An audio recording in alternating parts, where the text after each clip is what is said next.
오늘 우리에게 주시는 하나님의 말씀은 구약에 있는 열왕기하 2장 1절에서 18절까지입니다. 제가 봉독하겠습니다. 여호와께서 회오리 바람으로 엘리야를 하늘로 올리고자 하실 때에 엘리야가 엘리사와 더불어 길갈에서 나가더니 엘리야가 엘리사에게 이르되 청하건대 너는 여기 머물라 여호와께서 나를 베델로 보내시느니라 하니 엘리사가 이르되 여호와께서 살아계심과 당신의 영혼이 살아있음을 두고 맹세하노니 내가 당신을 떠나지 아니하겠나이다 하는지라. 이에 두 사람이 베델로 내려가니 베델에 있는 선지자의 제자들이 엘리사에게로 나와 그에게 이르되 여호와께서 오늘 당신의 선생을 당신의 머리 위로 데려가실 줄을 아시나이까 하니 이르되 나도 또한 아노니 너희는 잠잠하라 하니라. 엘리야가 그에게 이르되 엘리사야 청하건대 너는 여기 머물라 여호와께서 나를 여리고로 보내시느니라. 엘리사가 이르되 여호와께서 살아계심과 당신의 영혼이 살아있음을 두고 맹세하노니 내가 당신을 떠나지 아니하겠나이다 하니라. 그들이 여리고에 이르매 여리고에 있는 선지자의 제자들이 엘리사에게 나와 이르되 여호와께서 오늘 당신의 선생을 당신의 머리 위로 데려가실 줄을 아시나이까 하니 엘리사가 이르되 나도 아노니 너희는 잠잠하라. 엘리야가 또 엘리사에게 이르되 청하건대 너는 여기 머물라 여호와께서 나를 요단으로 보내시느니라 하니 그가 이르되 여호와께서 살아계심과 당신의 영혼이 살아있음을 두고 맹세하노니 내가 당신을 떠나지 아니하겠나이다 하는지라. 이에 두 사람이 가니라. 선지자의 제자 50명이 가서 멀리 서서 바라보매 그 두 사람이 요단가에 서 있더니 엘리야가 겉옷을 가지고 말아 물을 치매 물이 이리저리 갈라지고 두 사람이 마른 땅 위로 건너더라. 건너매 엘리야가 엘리사에게 이르되 나를 네게서 데려감을 당하기 전에 내가 네게 어떻게 할지를 구하라. 엘리사가 이르되 당신의 성령이 하시는 역사가 갑절이나 내게 있게 하소서 하는지라. 이르되 네가 어려운 일을 구하는도다. 그러나 나를 네게서 데려가시는 것을 네가 보면 그 일이 네게 이루어지려니와 그렇지 아니하면 이루어지지 아니하리라 하고 두 사람이 길을 가며 말하더니 불수레와 불말들이 두 사람을 갈라놓고 엘리야가 회오리 바람으로 하늘로 올라가더라. 엘리사가 보고 소리 지르되 내 아버지여 내 아버지여 이스라엘의 병거와 그 마병이여 하더니 다시 보이지 아니하는지라. 이에 엘리사가 자기의 옷을 잡아 둘로 찢고 엘리야의 몸에서 떨어진 겉옷을 주워 가지고 돌아와 요단 언덕에 서서 엘리야의 몸에서 떨어진 그의 겉옷을 가지고 물을 치며 이르되 엘리야의 하나님 여호와는 어디 계시니이까 하고 그도 물을 치매 물이 이리저리 갈라지고 엘리사가 건너니라. 맞은편 여리고에 있는 선지자의 제자들이 그를 보며 말하기를 엘리야의 성령이 하시는 역사가 엘리사 위에 머물렀다 하고 가서 그에게로 나아가 땅에 엎드려 그에게 경배하고 그에게 이르되 당신의 종들에게 용감한 사람 50명이 있으니 청하건대 그들이 가서 당신의 주인을 찾게 하소서. 염려하건대 여호와의 성령이 그를 들고 가다가 어느 산에나 어느 골짜기에 던지셨을까 하나이다 하니라.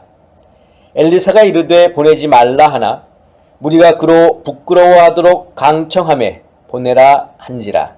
그들이 50명을 보냈더니 사흘 동안을 찾되 발견하지 못하고 엘리사가 여리고에 머무는 중에 무리가 그에게 돌아오니 엘리사가 그들에게 이르되 내가 가지 말라고 너희에게 이르지 아니하였느냐 하였더라. 아멘. 기도하겠습니다. 사랑의 아버지 하나님 감사합니다. 오늘도 저희들 주님 앞에 나왔습니다. 이 시간 말씀을 들으려 합니다. 말씀 가운데 역사하시고 말씀 가운데 살아계신 하나님의 음성을 들으며 결단하는 이 시간 되게 하여 주시옵소서. 예수 그리스도의 이름으로 기도하옵나이다. 아멘. 사랑하는 성도 여러분, 지난 한 주간 주님의 말씀 기억하시고 또 주님께서 주시는 평안과 또 위로를 받으셨습니까? 우리가 항상 주님의 귀한 성도임을 여러분들 잊지 마시고 항상 우리의 삶 속에서 말씀을 기억하며 하나님의 백성으로 살아가는 저와 여러분들이 되시기를 부탁을 드립니다. 자, 우리 지난주에 말씀을 잠깐 돌아보겠습니다. 북이스라엘의 왕 아합이 죽고 그의 아들 아하시아가 이스라엘의 왕이 되었습니다. 그런데 그도 아버지를 따라서 여호와 보시기에 악을 행한 왕이었습니다. 어느 날 그가 자기의 다락방 그 난간에서 떨어져 크게 다쳤는데 이 아하시아는 사람을 에그론으로 보내서 신 바알세붑에게 자기의 병이 낫겠느냐 물어보라고 했습니다. 자, 하나님은 디셉 사람 엘리야를 에그론으로 가는 그 아하시아의 사자들에게 보내서 당신의 말씀을 전하도록 하셨습니다. 여호와의 말씀은 이 아하시아가 반드시 죽으리라는 것이었습니다. 하나님께 물어야 할 것을 우상에게 물으려 한 것이 잘못이었습니다. 자, 이 이야기를 듣고 아하시아는 분을 참지 못해 엘리야를 잡기 위해서 50부장과 그에 따른 50명의 군사를 엘리야에게 3번이나 보냈습니다. 첫 번째와 두 번째 50부장과 군사들은 무례함으로 인해서 하나님이 내리신 그 불에 모두 죽었지만 세 번째 50부장은 엘리야 앞에 예를 갖추어 목숨을 건질 수 있었습니다.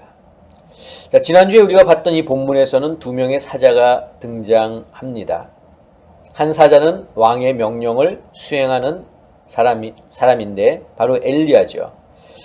바로 이 엘리야는 만왕의 왕이신 하나님의 말씀을 가지고 아하시아를 찾아갔고 아하시아의 사자들은 아하시아의 병세를 알기 위해 바알세붑을 찾아갔습니다. 자, 엘리야는 앞으로 일어날 미래의 일을 알려주기 위해서 갔고 아하시아의 사자들은 앞으로 일어날 미래의 일을 알기 위해서 갔습니다. 지금 우리가 사는 이 시대도 다르다 말하지 않을 수 없습니다. 많은 성도들이 하나님의 말씀을 들고 세상에 나아가 장차 있을 심판을 알리고 또 심판을 피할 수 있는 방법을 전하고 있지만 세상은 과학과 지식으로 앞으로 일어날 일들을 알기 위해 끊임없이 노력하고 있습니다. 이제는 믿음의 싸움입니다. 눈에 보이지 않는 하나님을 믿을 것인가? 아니면 검증되지 않은 진화론을 믿을 것인가? 창조론을 믿든 진화론을 믿든 그것은 자기의 선택입니다. 하지만 선택에는 반드시 책임이 따릅니다. 성도는 하나님을 선택한 사람들이기에 엘리야처럼 하나님의 말씀을 들고 세상에 나아가 앞으로 미래에 있을 일들을 알려주는 하나님의 사자가 되어야 할 것입니다. 이것으로 겁을 주려는 것이 아니라 하나님이 정해놓으신 계획 그리고 공의 아래 앞으로 일어나게 될 일들을 미리 알려줘서 어려움으로부터 정확하게 말하면 죄의 길에서 돌이키게 하기 위함입니다.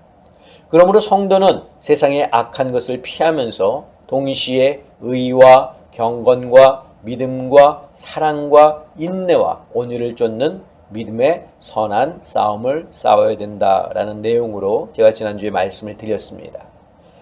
자, 오늘 본문으로 돌아오면 엘리야는 자기의 공적 사역을 이제 다 마친 후에 하나님의 부르심을 기다리고 있었습니다.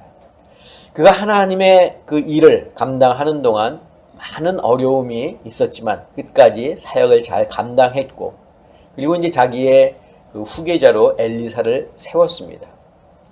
엘리야는 생의 마지막을 선지자의 무리들을 만나는 일에 할애합니다.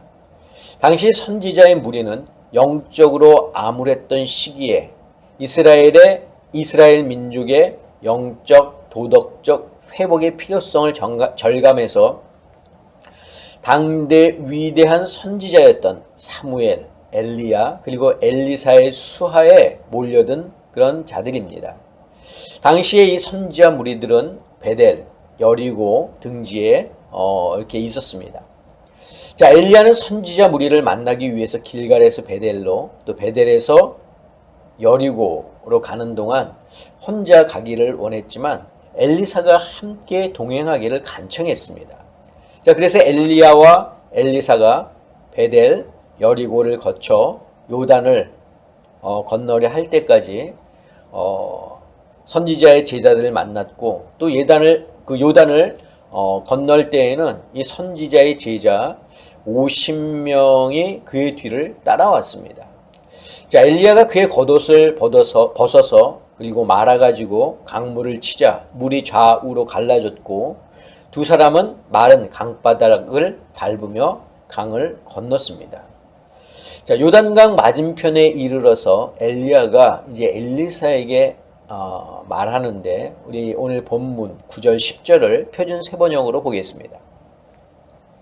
요단강 맞은쪽에 이르러 엘리야가 엘리사에게 말하였다. 주께서 나를 데려가시기 전에 내가 네게 어떻게 해주기를 바라느냐. 엘리사는 엘리야에게 스승님이 가지고 계신 능력을 제가 갑절로 받기를 바랍니다 하고 대답하였다. 엘리야가 말하였다. 너는 참으로 어려운 것을 요구하는구나. 주께서 나를 너에게서 데려가시는 것을 네가 보면 네 소원이 이루어지겠지만 그렇지 않으면 그것이 이루어지지 않을 것이다. 자, 엘리사가 엘리야에게 요구했던 갑절의 능력은 엘리야의 능력 밖의 일입니다. 엘리야가 해줄 수 있는 게 아니라는 거죠. 자, 그래서 엘리야는 참으로 어려운 것을 요구한다고 말한 것입니다. 자, 그러나 하나님께서 엘리야가 승천하는 모습을 엘리사가 보도록 허락하신다면 엘리야의 후계자로서 엘리사를 허락하셨다는 사실과 또 그에게 갑절의 능력을 허락하실 것이라는 것이 이 엘리야의 생각이었습니다. 그래서 주께서 나를 너에게서 데려가는 것을 네가 보면 네 소원이 이루어지겠다 말한 것입니다. 엘리야의 후계자로서 하나님의 허락하심이 엘리사에게는 절실한 상황이었죠. 자, 그때 갑자기 불수레와 불말들이 두 사람을 갈라놓고 엘리야만 회오리 바람에 싣고 하늘로 올라갔습니다. 자, 엘리사는 나의 아버지 이스라엘의 병것이며 마병이시여 라고 외치면서 슬픔에 겨워 자기의 겉옷을 잡아당겨 두 조각으로 찢었습니다. 슬픔을 표현한 겁니다. 그리고 엘리야가 떨어뜨리고 간 겉옷을 들고 와서 요단 강가에 서서 엘리야의 하나님을 부르며 겉옷으로 강물을 내려치자 강물이 어떻게 됐습니까? 좌우로 갈라지면서 이 엘리사가 마른 땅을 밟으며 강을 건너왔습니다. 자, 이것을 누가 지켜봤느냐? 선지자의 제자들이 강 건너에서 지켜보고 있었습니다. 자, 선지자의 제자들은 엘리사에게 나와 엎드렸고 자신들이 엘리야의 시신을 찾겠다고 말했습니다. 자, 제자들이 이렇게 말한 이유는 엘리야의 영혼만 하나님이 데려가셨다고 생각했기 때문입니다. 자, 엘리사는 그럴 필요가 없다고 말했지만 제자들이 완강히 조르는 바람에 마지못해 허락했습니다. 50명의 제자들이 사흘 동안 열심히 엘리야의 시신을 찾았지만 끝내 발견하지 못하고 빈손으로 돌아왔습니다. 여기까지가 오늘 우리가 함께 읽은 본문의 내용입니다. 오늘 본문의 내용을 한 줄로 요약하자면 엘리야의 승천과 엘리사의 선지자직 승계다라고 말할 수 있습니다. 우리는 엘리야와 엘리사의 이야기를 들으면서 누구를 떠올릴 수 있냐면 모세와 여호수아를 떠올릴 수 있습니다. 출애굽한 이스라엘 백성들을 모세가 인도했고 그 뒤를 이어서 여호수아가 이스라엘의 영적인 지도자가 되어 백성들을 인도했습니다. 자, 영적으로 혼란한 시기에 엘리야는 백성들이 하나님을 떠나지 않도록 많은 사역을 감당했으며 그 뒤를 이어서 엘리사가 사역을 감당하게 되었습니다. 그리고 앞으로 우리가 엘리사의 사역을 보겠지만 많은 어려움 속에서도 하나님의 일을 감당해 나갑니다. 자, 모세가 홍해를 갈라 마른 땅을 밟고 건넜고 또 그의 제자 여호수아가 요단강을 갈라서 건넜던 것처럼 엘리야가 요단강을 갈라 엘리사와 함께 마른 땅을 밟은 사건, 그리고 그의 제자 엘리사가 요단강을 가른 사건, 이것도 유사하죠. 또 엘리야와 엘리사가 요단을 건너 도착한 곳은 어디였습니까? 모압 땅이었습니다. 근데 이 땅은 바로 모세가 죽음을 맞이했던 곳이기도 합니다. 이외에도 모세와 여호수아의 관계가 엘리야와 엘리사의 관계 속에 비슷하게 나타난 점들이 여럿 있습니다. 자, 엘리야로부터 선지자직을 잘 넘겨받은 엘리사는 그 이름의 뜻이 나의 하나님이라는 엘리와 그가 구원하신다라는 예샤가 합쳐진 말이며, 그래서 이 엘리사의 이름의 뜻은 나의 하나님이 구원하신다라는 뜻입니다. 자, 엘리사가 엘리야의 후계자로서 처음 활동을 시작한 때는 북이스라엘의 7대 왕인 이 아합의 통치 말기였거나 아니면 아합의 아들 여호람의 통치 초기라고 볼 수 있습니다. 그리고 12대 왕인 요아스 통치 초반에 이르기까지 약 반세기에 걸쳐서 이 엘리사는 하나님의 뜻을 이스라엘 백성에게 전하는 그런 사역을 감당했습니다. 자, 그러면 왜 엘리사는 엘리야의 뒤를 이어 선지자의 일을 하려고 했을까요? 엘리야의 제자로 있으면서 엘리야가 하나님의 일을 감당하며 그가 겪었던 수많은 어려움, 또 죽음에 대한 두려움, 이것을 엘리사도 알았을 텐데 왜 그는 엘리야의 그 사역을 이어받으려 했을까요?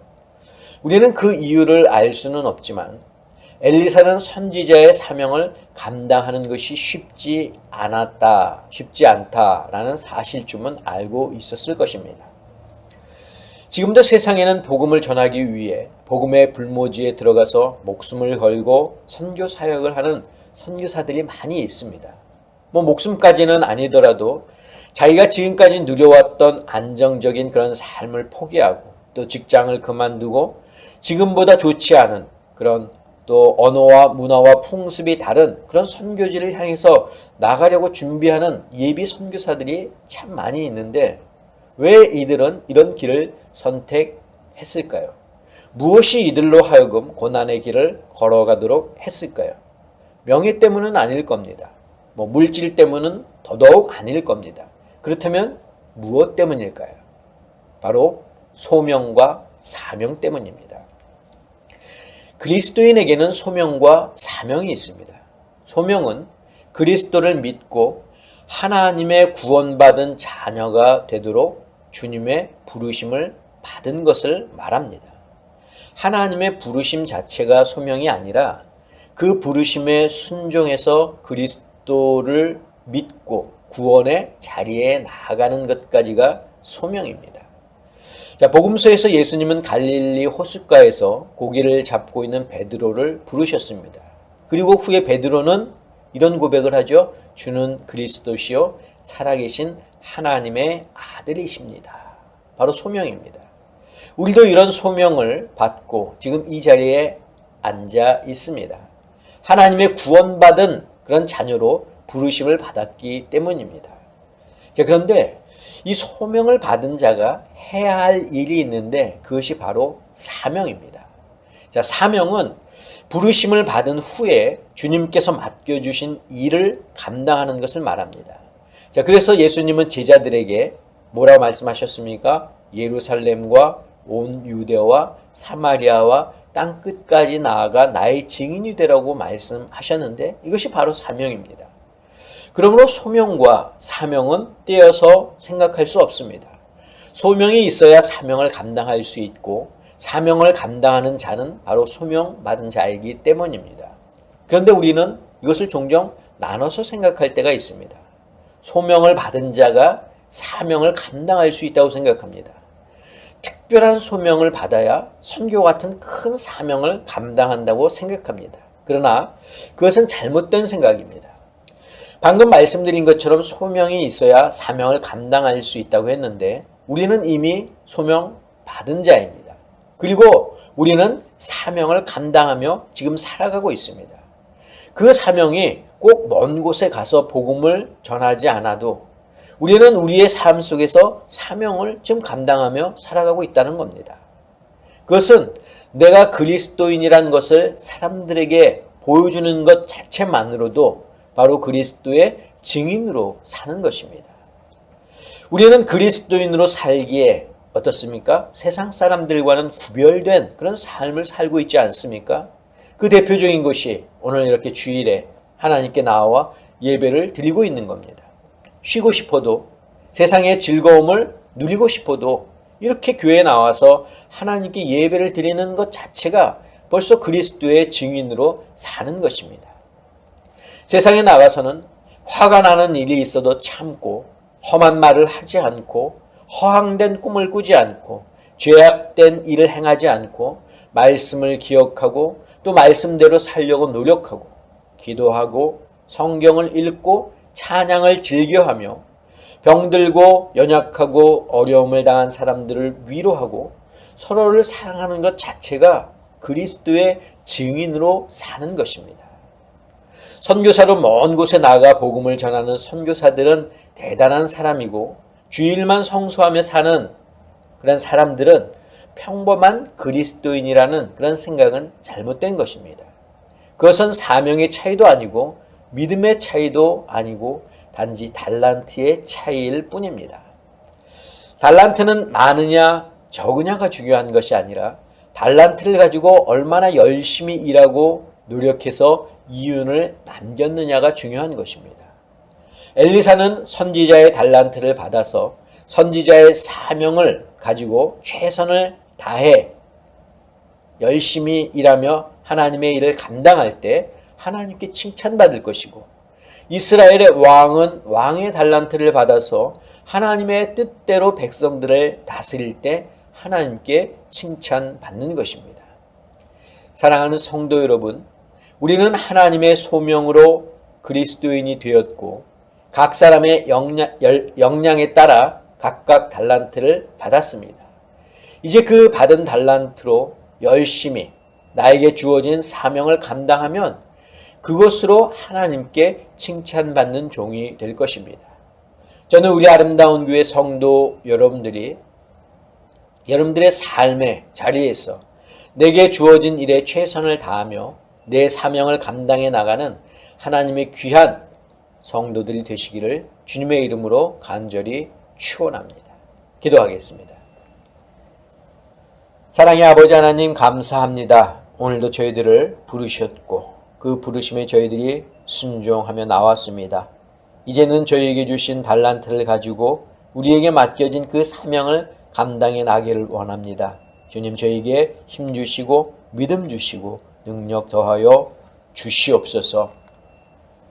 이제는 우리 주 예수 그리스도의 은혜와 하나님의 그 크신 사랑하심과 성령님의 역사하심이 소명받은 저희들이 하나님의 사명을 감당하기 위해 세상 가운데 나아가기를 다짐하는 사랑하는 당신의 성도들 머리 위에, 저희들의 가정 위에, 건강 위에, 자녀들 위에, 직장과 사업과 일터 위에 지금부터 영원까지 함께하옵시기를 간절히 축원하옵나이다. 아멘.